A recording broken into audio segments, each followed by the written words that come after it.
In this video, I'm going to talk about finding volume of a solid by using integration. However, before I do that, let me remind you of integration that we used to find the area. So let's say you have a function, that's your f of x. You want to find the area between points A and let's say point B. So you want to find this area. How did you do that? You took a small strip, right? Took a small strip of width delta x. So this is delta x.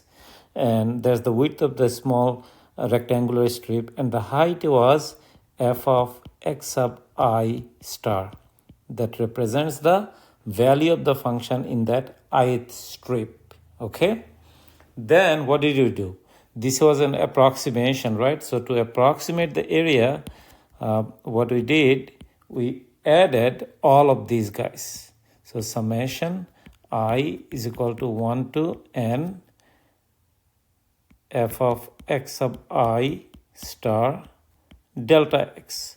So these are individual strips. If I add them all up, I get an approximation of the total area under the curve or under this function. However, to find the exact area, what did you do?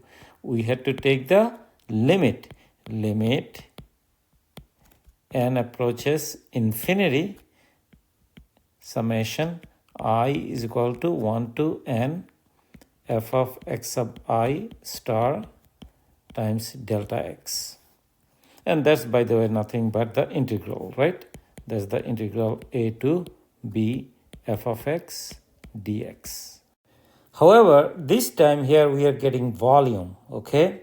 So to find the volume, we are going to do exactly similar type of stuff. But instead of dealing with a rectangular strip, as we did here to find the area or total area under the curve, we are going to deal with sort of small volumes. And then we are going to add up all these small volumes to get the total volume, kind of the way we found the total area here. So let's go ahead and draw a diagram that will help you see things.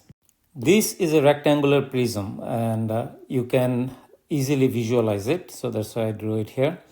Now, what we are going to do, we are going to try to find the volume of this object. In order to find the volume, I create what we call a cross section. So the cross section is the blue rectangular region that you can see. That's the area. So on purpose, I have made the area perpendicular or cross section perpendicular to the x-axis for the convenience of calculation, okay? And it's more common to do it that way. So we find this small area or cross section. Then what we do, we take a little width, you can think of it that way, okay? So that makes it a 3D object, okay? Or rectangular prism. Small slice of rectangular prism. So now what we are going to do, we are going to find the small volume. So let's say the cross section is given by a of x sub I star, okay? Like the way f of x sub I star. This time I use a for area instead of just regular function f. Now look at this depth, which is my delta x. So to find the volume, I'm going to have to take that area and multiply it by delta x. Like the way to find the area of this rectangle, I took the function value, which gives me the height, right? And then multiply it by the delta x, which is just this little area that gives me the little length, that gives me the area of the rectangular strip. In exactly the same way, to find the volume, what we do, we find the area, which cross-sectional area first, perpendicular to the x-axis, and then we multiply it by the small depth, which is delta x. That gives me the small volume, okay? So that gives me this small volume. So now to find the total volume, or rather to approximate the total volume, what do I have to do? I have to add all of them up from I is equal to 1 to n. So that's going to give me an approximation of the total volume. However, this is not exact volume. So what do we need to do? To find the exact volume, we need to take the limit. Limit n approaches infinity, summation I is equal to 1 to n a of x sub I star times delta x. That's gonna give me the volume. Now this, by the way, in essence is nothing, integral a to b a of x dx. So this is the formula for finding volume of a solid. One point to emphasize here is this a of x, by the way, is area, cross-sectional area. Okay, so remember that. And another assumption we made, that this cross-sectional area is perpendicular to the x-axis. Okay, so this is perpendicular to the x-axis, and that's why we are doing integration along x. Now there are some situations where it will be a little bit more convenient to do the cross-section perpendicular to the y-axis, and in that case, or in those cases, we are going to integrate with respect to y, but the concept is the same. Now let me go ahead and give you an example that will help you see things better and help you visualize it a little bit better. So let's say I have a function y is equal to square root of 2 times x. It's just a straight line, right, with a slope of square root of 2. Now think of it as a triangular piece of paper. What we are going to do, we are going to rotate it about x-axis. So let's say this is 10 for simplicity. Okay, x goes from 0 to 10. So we are going to rotate it. If we rotate it, we are going to get this thing. All right.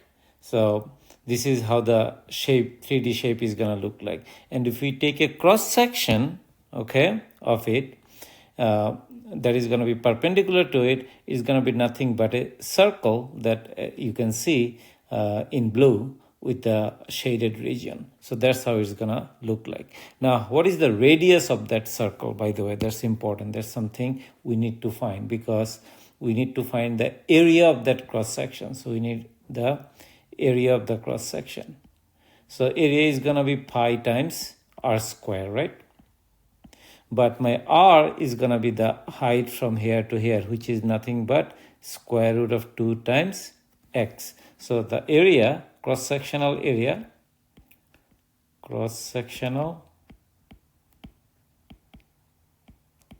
area is going to be pi times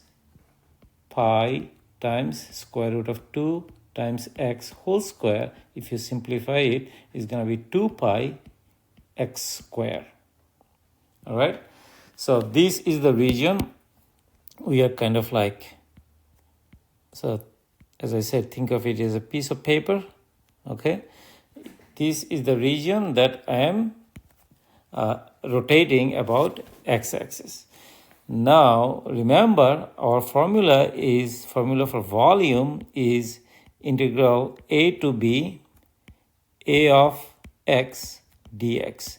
Now this a of x is not f of x the way we think it's a straight line, but rather this is an area, right? F of x is a straight line. Sorry, I meant to say a line versus an area.